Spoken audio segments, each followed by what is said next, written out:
Приветствую вас, дамы и господа, как и всегда, вы на канале Realistic PS. В предыдущем ролике мы обсудили с вами последний апдейт в eFootball 2022, обсудили контент, который он привнес, но не затронули геймплей, хотя он немного, но все же изменился. Говорить о геймплее на самом деле вещь неблагодарная, потому что кто-то замечает эти изменения, кто-то их наоборот не замечает, и для кого-то игра остается точно такой же. Но для меня произошли некоторые изменения, о которых я и хочу поговорить в этом ролике, заодно и поинтересоваться вашим мнением. Поэтому предлагаю спуститься в комментарии, поделиться своим мнением, своими комментариями, ну и не забывайте поддерживать это видео своими лайками, пока я делюсь своим мнением. Подписывайтесь на канал, если находитесь здесь впервые, ну а мы начинаем.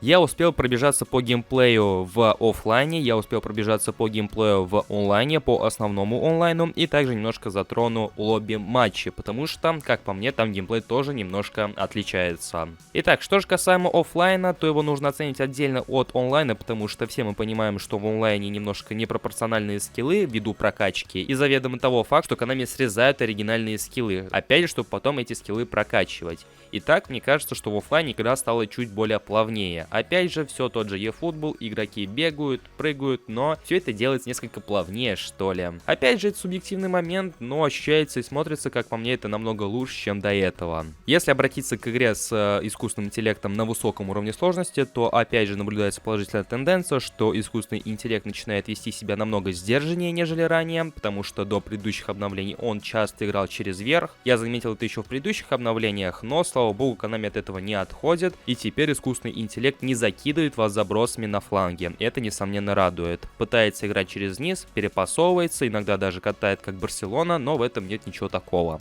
Это немножко не относится к геймплею, но все же тоже хочется отметить, потому что это заметили другие игроки, это приглянулось отчасти и мне, а в частности, что изменилось графическое освещение. Ну, в частности, освещение во время матчей. И речь скорее не столько про дневное время суток, сколько про ночное, потому что большинство играют именно ночью, вне зависимости, офлайн это или онлайн. И именно в вечернее время суток кажется, что на стадионе изменилось освещение. Возможно, так просто кажется, но если вы считаете, что освещение также изменилось, в частности в вечернее время суток, то обязательно пишите это в комментариях. Что касаемо геймплея в онлайне, то также наблюдается тенденция к плавному движению игроков, но тем не менее движения не притупляются, по части скорости они не столь медленные. Да, болото время от времени случается, но это скорее всего проблемы соединения. По большей же части футболисты все так же бегают, не стесняются делать рывки, но опять же эти самые рывки особо разницы не делают по части того, насколько быстрее стал геймплей или же наоборот медленнее, поэтому как-то так. Ну и отдельно вынесу геймплей в лобби-матчах, потому что еще до их релиза игроки с мобильных устройств говорили, что он немножко отличается, и судя по всему так оно и есть, потому что когда я пробовал вчера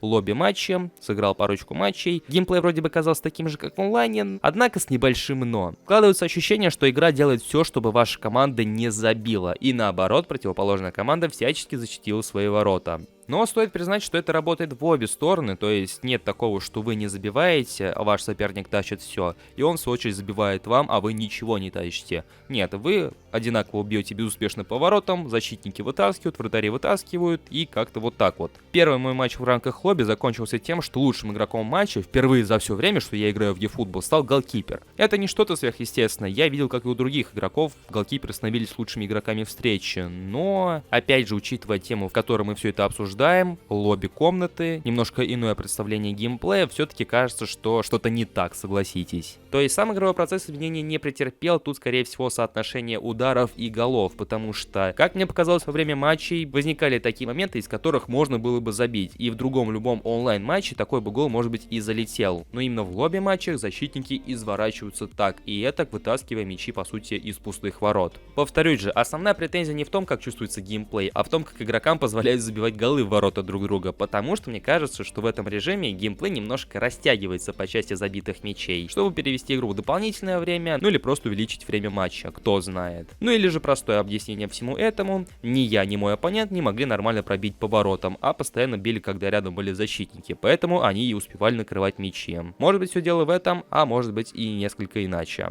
Ваше же мнение буду ждать в комментариях.